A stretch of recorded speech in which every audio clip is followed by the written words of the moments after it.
Every time I go to edit one of these, we're laughing when we open it.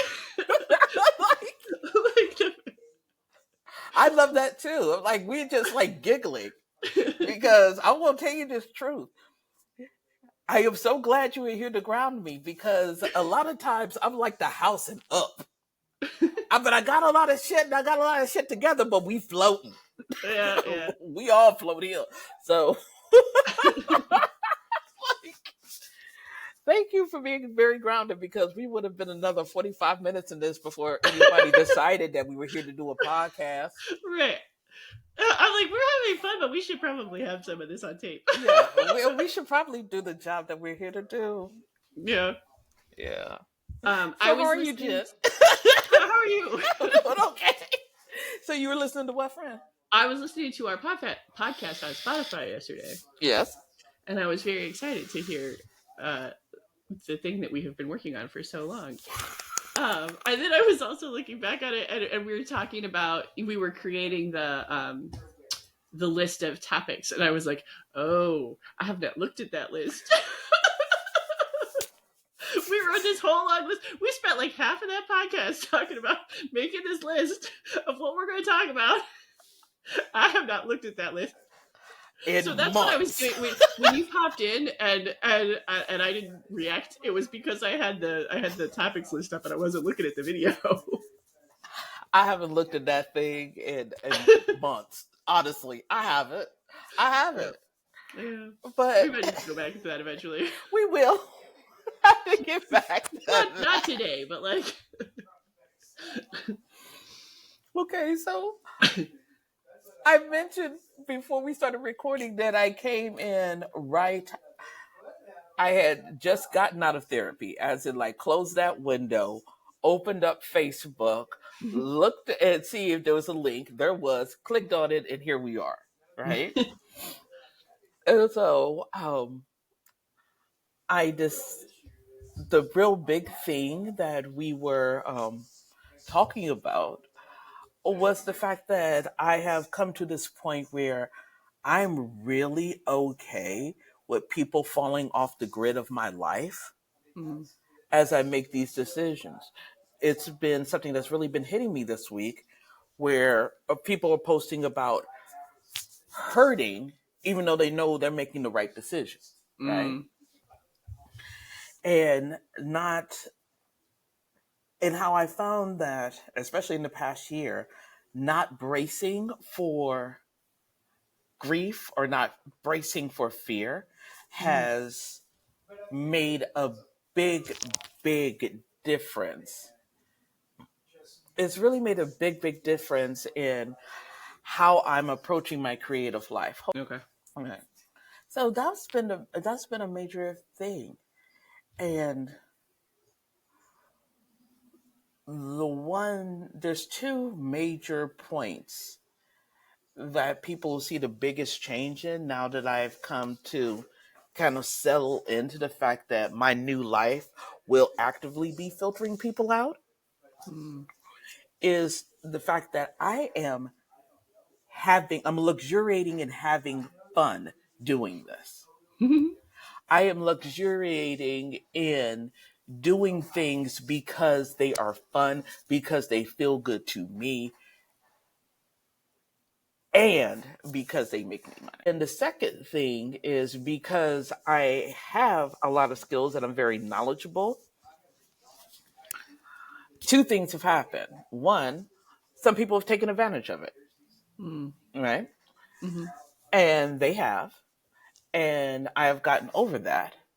But now that I've gotten over that, they're spinning the block and coming back around. Mm. So I'm starting to get feelers from folks who were not acting right and they were not going to get some act right or get right. Mm. And so how do I still engage with the projects that they have? Because some of these folks really do have projects I'm interested in, right? Mhm.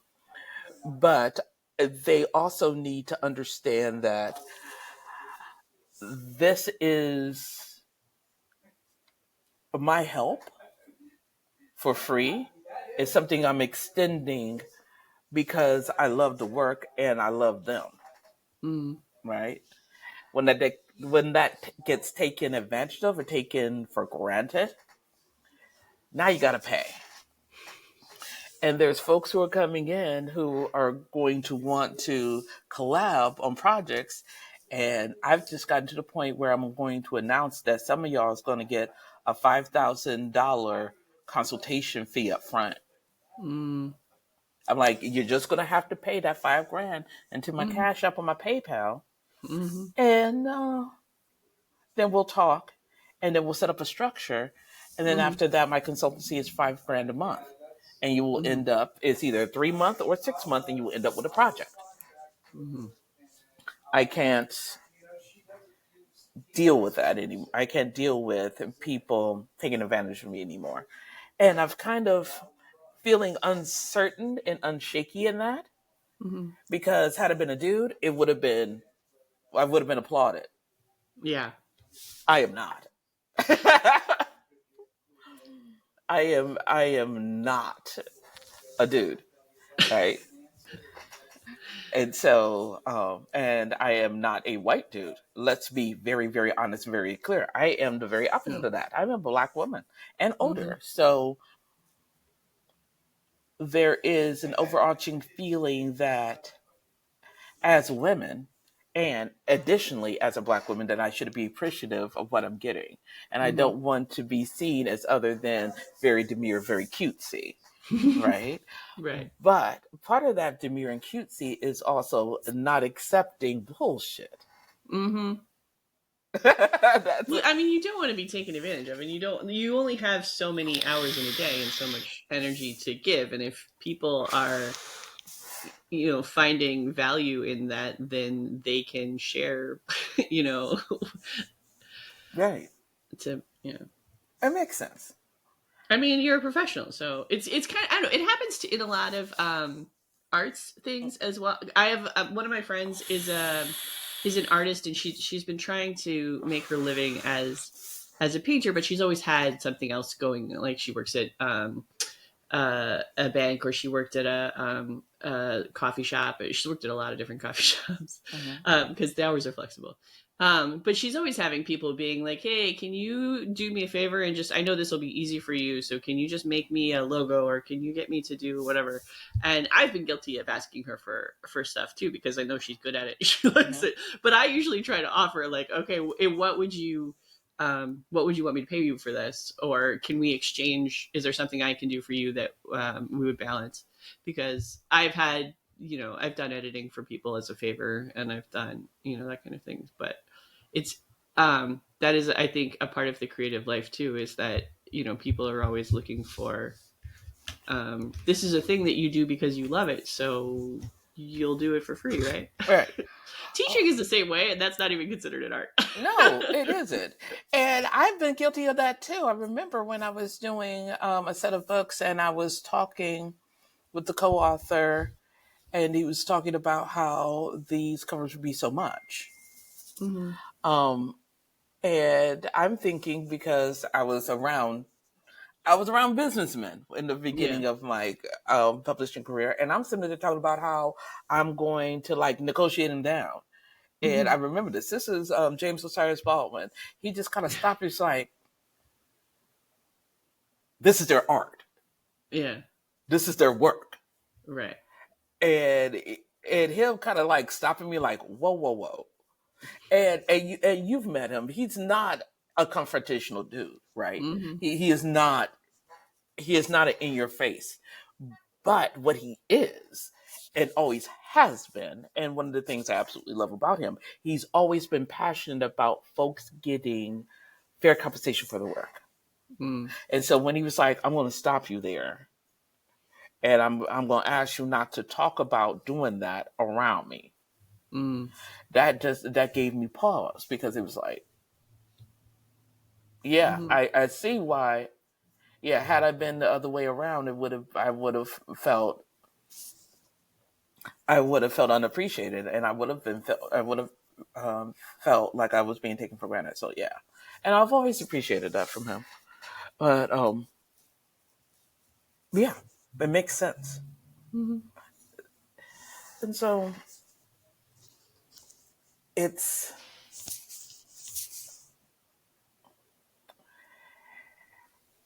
a lot of people don't realize that a life where you are like deliberately trying to live a soft, good, luxurious life, Mm-hmm.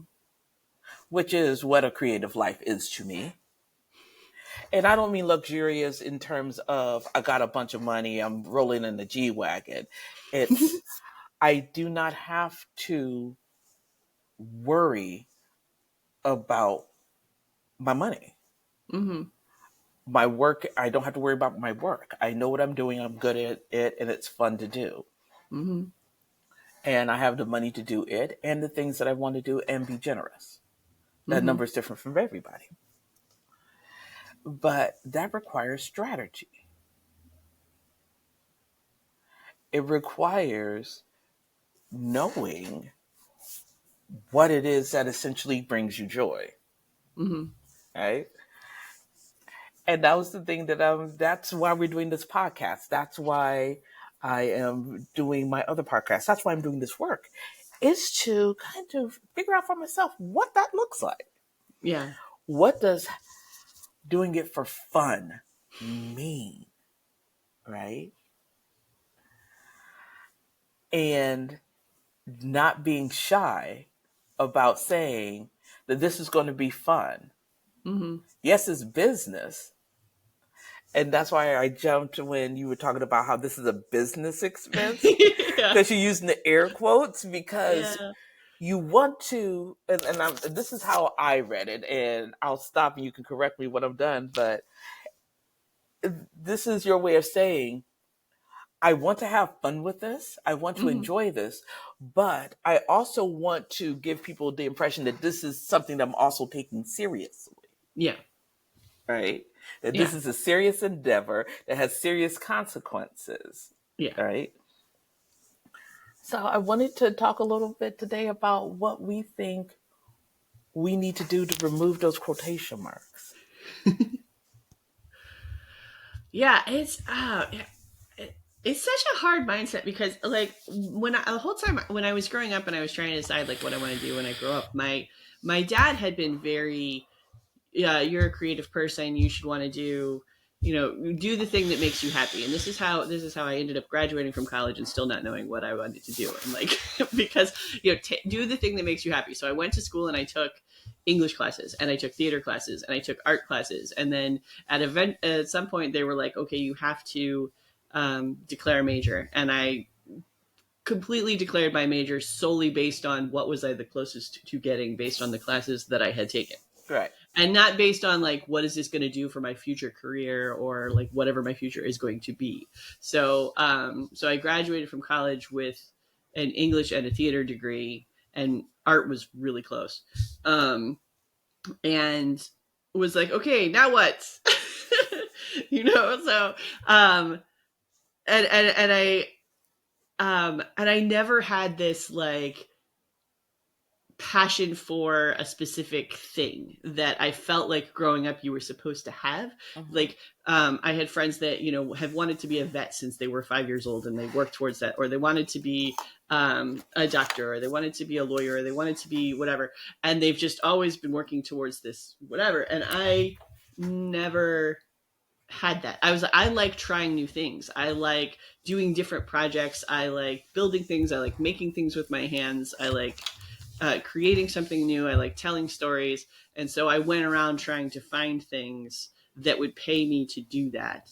Um, and so that's how I ended up in theater for, 5 or so years, until I got to a point where I was like not able to feed myself.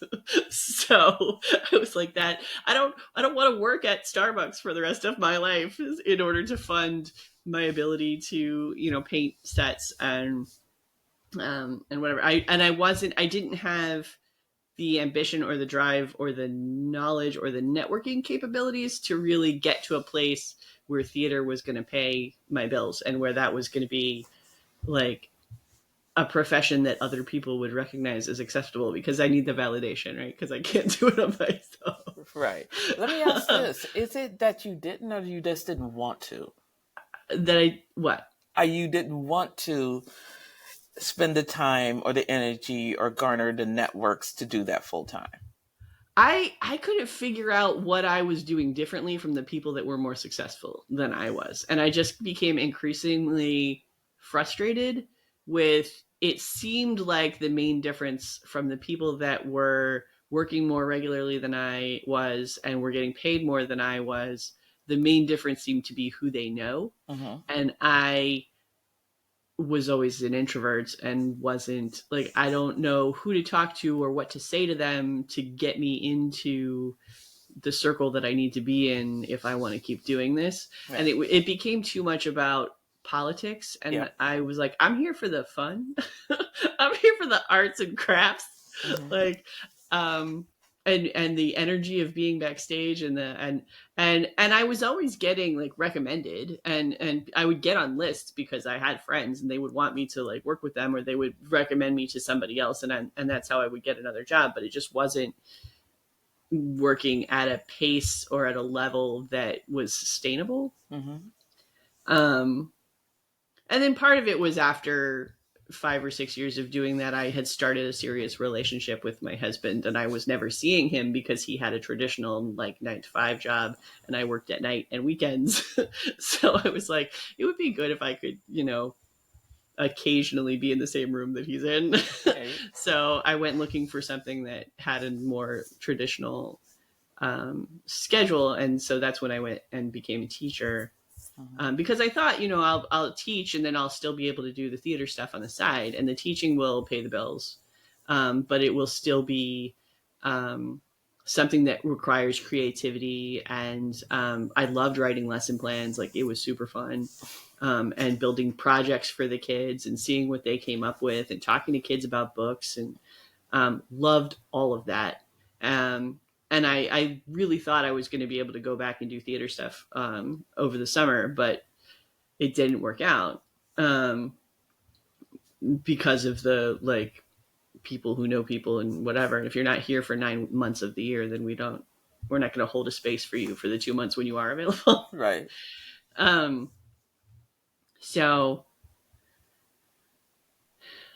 This may be a couple of questions, okay. but do you find that now that you're 44 instead of 24, you are you still having a hard time figuring out what you like and what you want to do? Or is it, yeah, let's start with that because because that's a big question and that's a lot in and of itself. I have a better idea of what I like and what I want to do, but I recognize that I have a history of changing my mind. Mm-hmm. so um so I'm trying to build something that would be flexible, and like I have ideas for the book series that could take me 10, 15, 20 years to write at this point. Mm-hmm. Because there are so many different threads and different like spin-offs and other world building and other things that are connected.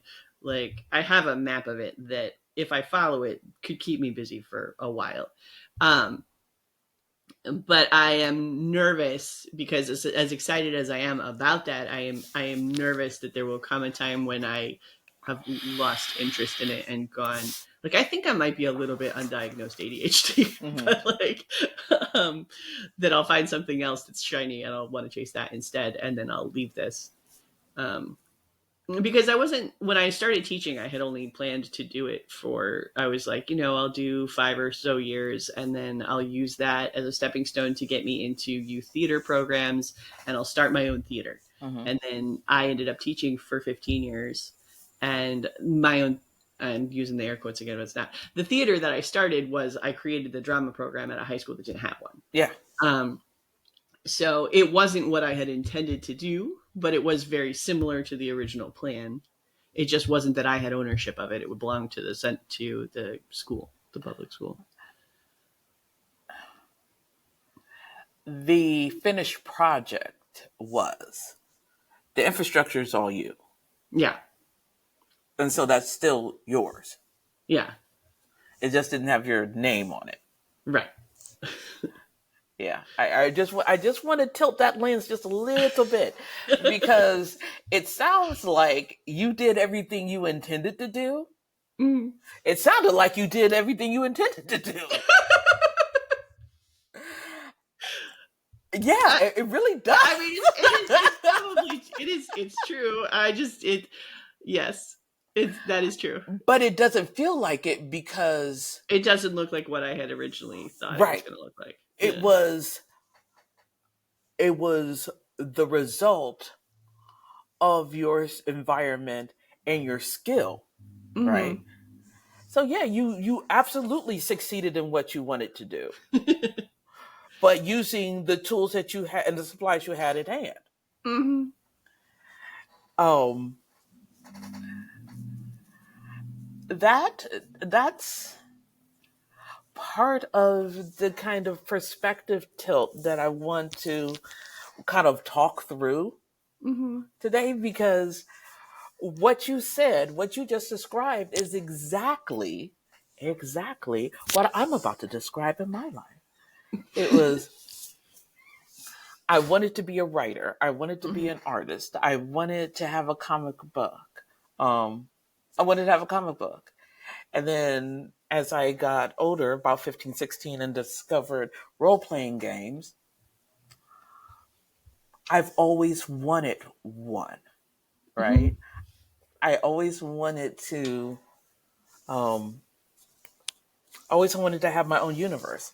And I think that's the reason why I'm into world building now is because I've dedicated so much of my life to being a DM and been playing role playing games. Mm-hmm. And so when I decided in my 40s that I was going to be a publisher and write books, I thought that was going to be my thing. I thought that I was going to be an author because I wanted to write. I wanted to write. Mm-hmm. And all the folks that I knew who were writers were also DMs or into role playing games, right? And I Mm-hmm. think that's what we all thought that your next step is to write a book. Mm-hmm. And so I did it and did all the marketing stuff that all my successful friends were doing. And I succeeded in my own way Mm-hmm. and made a name for myself in my own way, right? But Mm-hmm. because it didn't feel like the success my friends were having, I was trying to figure out, is it a me problem? Yes, it Mm-hmm. is because I am looking at my achievements through their lens, not through my own. Mm-hmm. I am doing this and not figuring in the fun and enjoyment of it. And so when the hard times hit, this past year has been a really, really hard year for me. Mm-hmm. One that has like totally changed the dynamic with my family, totally stripped my finances, all of that. And I usually look to the creative to help me get my mood up and realize that I didn't like anything I was doing creatively. Mm-hmm. I mean, it just wasn't giving me joy. It wasn't fun. It Mm-hmm. was a chore, Yeah. right? And I'm trying to figure out how the hell I got there. And most of that was just kind of looking at um, what my vision of it was and Mm-hmm. what the truth and the reality of it was. And the truth and reality is that I have a very badass life and a very badass creative one that I am currently living with my highs and my lows. Just Mm-hmm. like you did open that theater company. Yeah. You did sit up there and do this teaching thing a few Mm-hmm. years and then put the contacts together and put together your theater company. You Mm-hmm. did. You absolutely did. Yeah, I've definitely been looking at it wrong. I mean, because the more that I think about, like, because I had said I wanted a theater company where, like, during the day there were like programs to help students learn different parts of how to run a theater and all the different kinds of jobs, Mm-hmm. and not just the acting part. And I wanted to be able to do shows that they could bring their friends to, that they're like, it could be an affordable date for a teenager to do.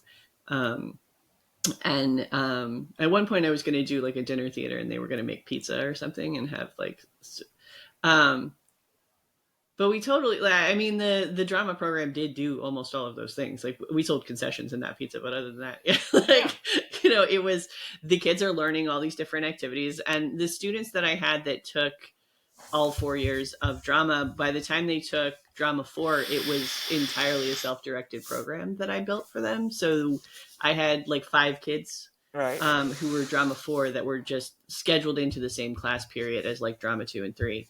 Mm-hmm. And the drama 4 kids built their own curriculum. I was like, all right, you want to be a director, so let's make a plan for how you can learn the skills you would need to be a director. You want to be a sound designer, so let's figure out what you need to learn to be successful in that kind of job. And they did their own research, and they built their own projects, and I had one-on-one meetings with them where we set up, like, how are we going to check for learning over a period of time to make sure that you're progressing in this thing. Mm-hmm. And it was like, that was really close to what I had originally wanted it to be. Was it fun? And it was so fun, and those kids were so excited, and it was really cool. Mm-hmm. And the same with me. From the very beginning, I talked about role playing games. From the Mm-hmm. very beginning, my high fantasy, it was a game setting. It was originally a game setting. Mm-hmm. Shaman States of America is the first universe that I created that was not originally a game setting. Which is funny because what am I doing? I'm retrofitting a game into it. And turning it into a game. I'm turning it into a game. Yeah.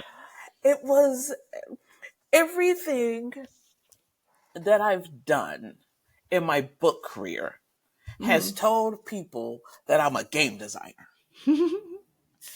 Everything. Mm-hmm. Everything. And when I kind of realized that, and realized the reason why I wasn't having fun is because I was looking at this as a book publisher Mm-hmm. instead of as a game designer, as Mm-hmm. someone who makes cards, as someone who makes dice, as someone who makes games. Mm-hmm. That kind of opened up the world to me. And then I had to grieve the fact that I had spent from 26, for about 8 years now, focusing on that when I could have been focusing on games. Mm-hmm. And then I had to remember that I've had a fucking blast. I have Well, and had it's a not like you didn't ball. learn things from doing that, from that experience, Yes, that are applicable in other places. there is a huge overlap. Mm-hmm. The only difference between me as a game designer, truly, and Mm-hmm. me as a publisher is the actual prose. Mm-hmm. The actual prose. Now I'm giving mechanics.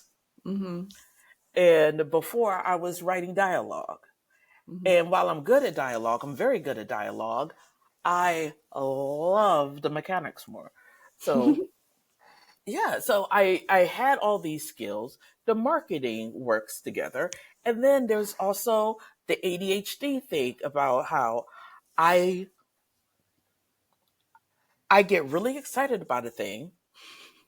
I put all that time and energy into it, and then all of a sudden the interest goes. Or the interest Mm-hmm. goes before I finish. Yeah. Right? That's why I engineered small projects. Mm-hmm. And small projects that encompass everything that I want to do. Mm-hmm. With my new card project, with my new Oracle card project, I'm going into art. I'm going to learn to draw again. Yay. Yay. Yeah. That's No, seriously. going to be so fun.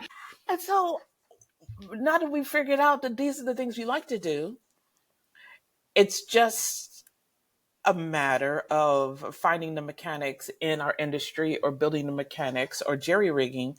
That's a racist term. I need to find a MacGyvering. MacGyvering is That's good. a much better word. Yeah. I was like, I know what I meant, but Right. Yeah. MacGyvering a solution together and being cool with the fact that it's MacGyvered. Mm-hmm. Right? It's going to be orange juice and a pen cap and a A rubber little bit of band. chewing gum. Right? And some chewing gum. Right? And so for me, it was, I know that I want a podcast. Mm-hmm. I know I want some drawing experience. I Mm-hmm. know I don't particularly care for looking into the camera when I do podcasts. I prefer talking with someone. Mm-hmm. So, what's a project that can give me all of that and that's also short? If it isn't short, the components are small, so I can Mm-hmm. do that and walk away from it, but I can still watch my progress, right? Mm-hmm.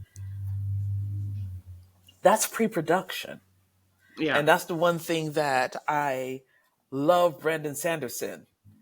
I love about him is that he spends a lot of time in pre-production. Hmm. I know a couple of the artists who have been working on his boxes for that project and for the role playing game. And coming up with a plan that kind of scratches all the itches is something he's really into. Mm-hmm.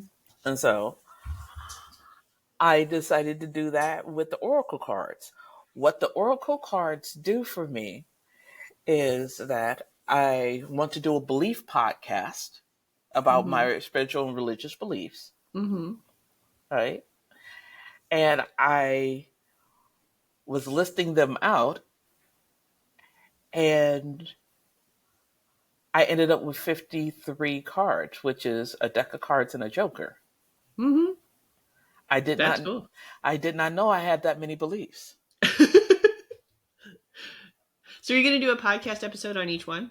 Yes, not only am I Yeah. going to do a podcast on each one, as my drawing practice, I'm making Mm-hmm. oracle cards. Okay. So I am drawing the oracle card.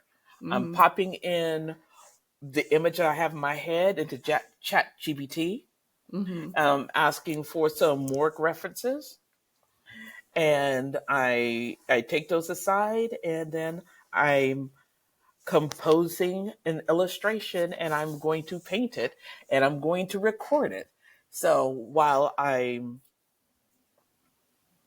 okay, and I'm going to record it, that's going to be the visual you see, Mm-hmm. and I'm going to do a voiceover. Now, when it comes to the actual thing I'm going to say, Mm-hmm. number one, I don't like monologuing because I feel more comfortable if I'm talking to somebody and someone's asking me questions. Mm-hmm. So I asked you when I was talking about the lens to sit in with me. I asked Kit when I was talking about the apocalypse is going to be soft and pink to sit in with me. And I just talk about these things. That list I was talking about is also a spreadsheet. And Okay. I've started to send it out to folks saying, hey, if you want to talk to me about one of these things, this is not a debate. This is not, we're not debating about this. I am telling you my beliefs, and you're asking Mm-hmm. me questions, and you're giving me your opinion. So I Mm-hmm. can kind of distill it in my mind. And if they're cool, spend an hour and a half talking about it. I then take that video, listen to it, and distill it to a 1,200 word essay. Okay. Why 1,200 words? Because at the rate that I speak, 1,200 words sits me in just about 8 to 9 minutes, Okay. which is the perfect size for both a YouTube video, a podcast, and a TikTok video. Mm-hmm. So I now have a structure of how long I speak and how long I write to get a certain size of a podcast. And once I start painting and finishing that card and I have that video, I can speed it up to 10 minutes, right? Mm-hmm. So I'm putting all of that together and then I have my podcast. But there are so many skills that I already have.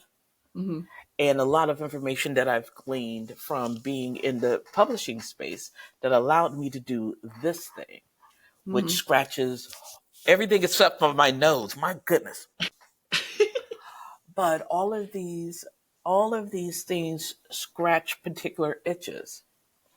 And now I end up with a plan to do a podcast, Mm-hmm. a long running one. It's going to be a year's worth of episodes. That's really cool. But I'll also end up with a project that will be a successful Kickstarter because I would have been doing it Mm-hmm. for a year, and at the same time getting ideas of how I want to package it and what's going to go into it, because I have the cards here. I'm always holding up the cards, and this card will have a book, and this card will have an art book, Mm-hmm. right? Because I'm doing all of this, doing all these small wins. My spoons are stabby. It was the same way. It still isn't the way I wanted in my mind, but I do like the things like the brain meat Mm-hmm. is kind of raised up Mm-hmm. and it has a nice cover on it. I'm proud of those things, but it took me putting together MacGyvering a lot of skills Yeah. in a way that made it fun. Well, and it's so cool to be able to hold it in your hands now and to have it. Yes! There is nothing like that. There is nothing like that. And folks clown me all the time when I get a new deck of cards, and one of the first things I do is give it a good sniff. It was funny. I posted a video about Theory 11, who was like one of my favorite card makers. They came out with a deck of Outcast cards, Mm-hmm. and I was showing them on my TikTok, and I opened it, and I went, and somebody literally commented, "That sniff though." I was like, for real. Right. Yeah.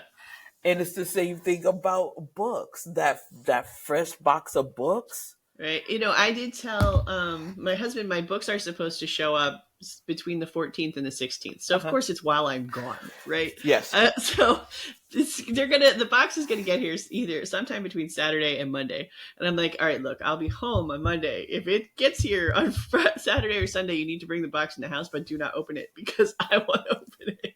Yes. Yes, I want to be the one who opens it. I want to be the one who, when that new smell of books, Yeah. all that fresh ink and freshly cut paper just wafts and enters your nose hole. I want to be there. Yes. It was funny. A friend of mine, W2 Meadows, he just dropped introductory events. Well, he didn't just drop it, but he just got a shipment of books in, Mhm. and his wife Suze, who's a dear friend, she was like, he opened the box and he looked and he looked and he looked at the book, he looked at the book, and he looked at the book, and he looked at the book. And I just said, this heard Susie talking, you can just smell it. And he was like, yes, there is nothing like that. There is nothing like that. And that's what I mean, like the fun of it. Mm-hmm. Not everyone is going to want to be in this for fun. Yeah. Right? I'm not saying, and this is not a prescription saying, you need to be in. No. I'm saying if you want to have fun doing your creative work, I got some suggestions. I have some things that will help you, and it has everything to do with being clear and truthful, not only about your goals, but about where you are and what you have done. And kind of filter out the voices of those who want to put you down, but take your ideas and make something. The folks who want to downplay it because they never achieved it. They never did it. And also filtering it for ourselves between what we thought it was supposed to look like, what it should look like, because of other people's opinions or other people's expectations, and what it really was. and what we really did and how we really kicked ass. Because I don't mean to harp on it, but that realization came to me when I said that you really did start a theater company. You I really did. did do really everything that you had intended to do. You should be proud. Thank you. All right, so Yeah, no, it was yeah. okay. So I was thinking about what I want and next steps Mm-hmm.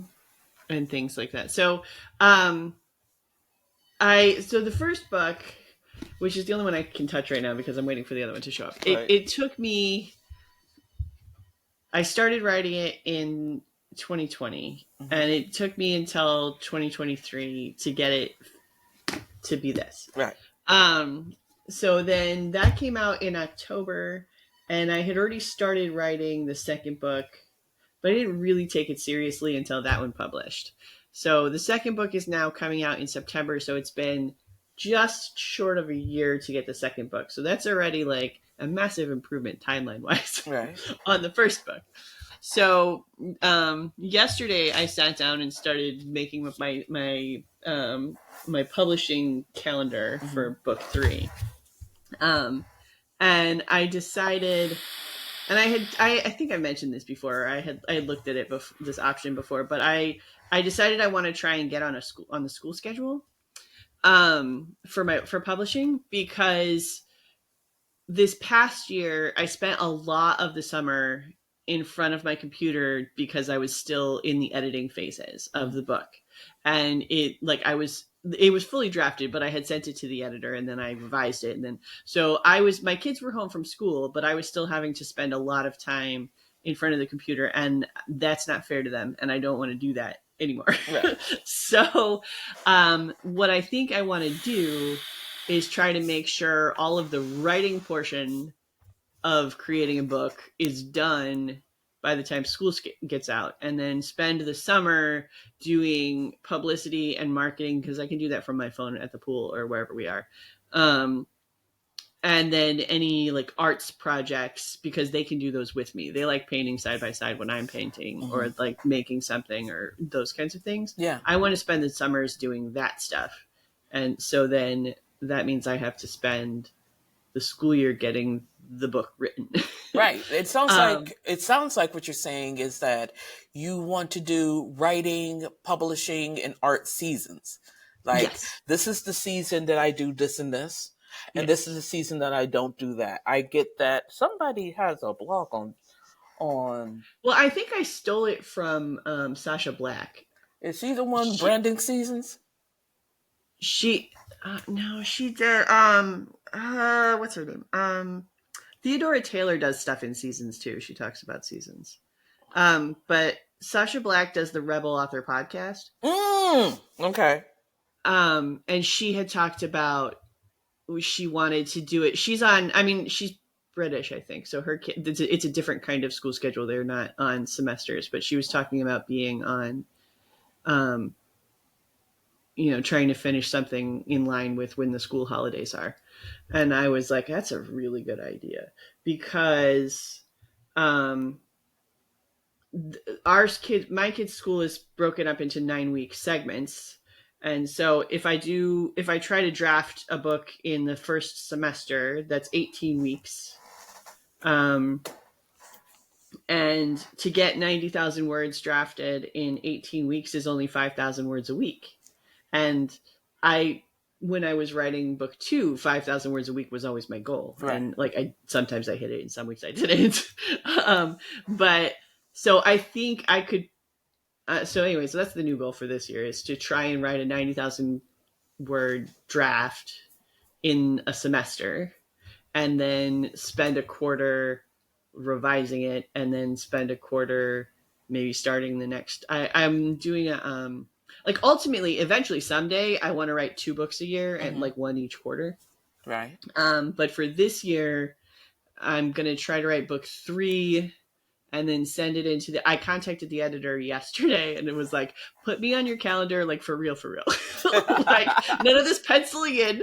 I want it set in stone. I want to be in the calendar for February 17th and March 24th. And she was like, okay, cool. And then, like, okay, good. This is happening. We're doing this. So now at the very least, I have to have something to give her February 7th because she put me on her calendar. And then I'm going to try and write that time travel romance thing that originally I had said I was going to try and write it over the summer and have it be like a bonus that goes with my newsletter in the fall. But it turns out teaching myself to write romance is harder than I thought. So I think what happened when I was writing book 2 was that I kept having to go back into book 1, and there were things that I couldn't change about book 1, even though I wanted to because it would work better for book 2. And then I had written a short story that kind of goes along with them, and I was going back and forth, but the short story I could change because it's not published the same way as the books. So when there were things that came up in book 2 that I was like, oh, it would be better if this had happened in the story, I just went back and changed the story. So what I think I'm going to do for this one is start writing book 3, and then when it gets the first like rough draft done, start writing the novella. And then as I'm writing the novella, if something happens that needs to make book 3 change, I can go back and change it because it'll still be in that revision phase. So there'll be overlap of drafting the new thing while I'm revising the third book. So that theoretically they talk to each other better. Right. That's the goal, anyway. Yeah, that's the goal, and just progress through it, and we'll see what time change and fortune brings you. Yeah. The Substack I was talking about is Sarah Robertson. That's Robertson. Sarah Robertson. Sarah Robertson. And Sarah is with a H, Sarah. And she does brand seasons. And what I love about her blog, her Substack, is we're doing things at certain times of the year, right? And being very clear and unapologetic about this is my downtime. This is the time where I do a lot of writing. This is when I do marketing, and trying to figure that out for yourself. And I love her latest, not her latest one, but the one that really sat with me is The Power of Pause, handling uncertainty and turning a launch delay into an opportunity, because I had a problem with my launch. So that, knowing that stuff is like this is out there, and it's just really good for the soul. I'm doing something very similar to what you're doing, and in the season thing, I don't have it spread out in terms of how I'm spending my year. I have this closer to how I'm spending my day. And I'm going to spend a little time on it and looking at, we're about 51 minutes now. I really like to be next week episode when we talk about our schedules, how we want it to look. Yeah. For maximum fun. Yeah, that would be good. All right. I want to segue that into our final section. What are you loving this week? The only thing that I am into right now is that I'm going on this trip tomorrow. Yes. And I am so excited about it. I can't even, I'm like setting stuff up with people. I'm telling, I'm not going to be here, so do not expect me to do I know. So you're going to Salem. But yes, I'm going to Salem by myself. It is my first ever solo trip anywhere since I was in my 20s. So I'm driving by myself, and that by itself, I've said by itself like 15 times now, but anyway, that alone is a source of excitement about the trip, is just to be that I'm going to have all of this time, just me in the car going somewhere, and nobody needs me to do anything, and whatever. So I'm going to go up, and then I'm going to check into my hotel, which is called the Knights Inn, which I love. And so I think that first day I'm probably just going to crash. And then the second day the event I'm going to doesn't start until the afternoon. So I'm going to go into Salem and just walk around and shop and see what kind of cool stuff I can find. Maybe take a tour or something. Mm-hmm. Um, and then I'm going to go to this giant book signing that's in the hotel that has like 6 different rooms of just tables of authors of whatever. And so I'm going to see how they do their table setups. I might take some sneaky pictures to like steal ideas for how to set up a table. Because that's one of the other things I have been looking at for not just this one, but for in-person stuff in general. Maybe doing farmers markets or local craft fairs or something like that after I have 3 books out. But so yeah, and the people on the Facebook group are getting crazy excited. So they're all talking about like what kind of stuff they're bringing to trade and who's going to be there and where they're going to have meetups and stuff. And I was like, this sounds really fun. So I think it's going to be great. And then I dyed my hair in purple in preparation for this event. I do this color usually once a year, usually in the spring. And it lasts for maybe 3 weeks, depending on how roughly I wash it. Right. But I bought the big canister, so I can redo it as many times as I want now. Right. Touch-ups. I am, for me, this week, first, my cards came in. Yay! My cards came in. Child, when I tell you, and Stabby, the first set of cards that I did, I love them. I love them. I love them. But what also happened is that when had them manufactured and they were fine, wanted to go to another manufacturer. I worked with one and it became very evident very quickly that what they were offering was not what I needed, right? So here's my, the Kipper deck that's never went live. I just printed these out. My Lenormand and the Tarot. This is the old version. We went, me and my husband went to see my father-in-law, came back, all my inventory covered in mold. Oh. Covered in mold. And I was devastated because I had ordered inventory to sell. Right. And it was all gone. That's awful. That's so expensive. Yes. And so I had to, I redid and republished all of them. And I am so grateful for people being so patient as this happened. And I was surprised and shocked and dismayed and elated that I was able to find another manufacturer so quickly. They got me up and right quickly, and they got these things delivered quickly because they understood my dilemma and they were willing to work with me. And I am going back to them for all my cards. I just love it, love it, love them. One of my Chinese manufacturers, just love them. And that was the one thing. But the one thing I wanted to talk about was the concept of a dopamine menu. Have you heard these? The dopamine menu? Yes. Yeah, you mentioned it last week. Okay, good. So I did. I'm still loving this.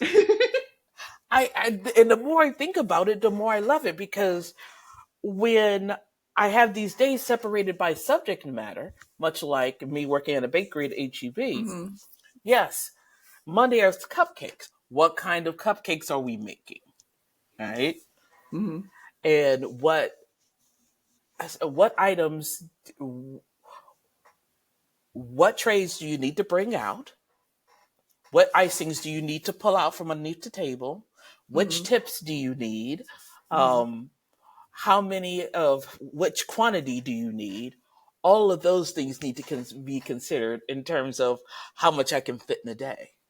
Mm-hmm. So instead of kind of trying to rack my brain and figure it out, especially if I'm feeling down and I need something to pick me up, Mm-hmm. just create stylized and beautiful lists of things you can do and how long they will take. Because for me and my ADHD, one thing that really is a block is I want to do something and then my brain's like, it will take so long. Uh-huh. And so Are I, you still doing stuff lined up with music? yes, I was just about to say, I'm going to put the actual time and then how many songs it takes and examples of the songs or Mm-hmm. how many TikToks it would take to do this thing. And I'm Okay. putting that next to it like the price. Nice. And so, I do like a list. so do I. So today is Thursday, I have a list of a lot of things that I can do today. For Mm-hmm. instance, I can go into Spotify and check out how to use my feed on other platforms. Mm-hmm. I can, well, I've already uploaded the two other brainstorming videos. So just things like that. Mm-hmm. And I'm thinking about making stickers too. But Stickers are fun. stickers are always fun. But for right now, You have a Cricut? yes, I do. Actually,